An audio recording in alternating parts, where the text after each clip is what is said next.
Pas përfundimit të procesit zgjedhor të së dielës në Bashkinë e Vlorës, kandidatura e Partisë Socialiste Bruna Mersini ka rezultuar fituese në garën për kreun e bashkisë. Në fjalën e saj pas mbylljes së procesit, Mersini u shpreh se rezultati është një dëshmi e qartë e mbështetjes së qytetarëve vlonjat dhe se fitoria e saj është rezultati pjesëmarrjes dhe besimit tek ekipi socialist. Absolutisht po, pjesëmarrja prodhoi një fitore. Më e lartë, kjo është relative. Në momentin që ka fitore, gjithmonë ka një analizë, por e rëndësishme është fitoria. Do të jemi përkushtuar dhe me ndjeshmëri për qytetin. E njoh ritmin dhe energjinë e qytetit. Jam e përkushtuar ndaj njerëzve dhe kështu do të vazhdoj. Ja dedikoj fitoren Partisë Socialiste.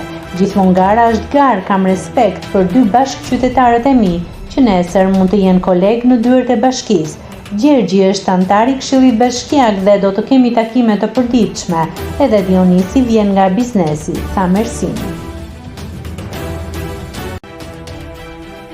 Nëse klikoni mbi butonin subscribe, do t'ju shfaqen të gjitha publikimet tona.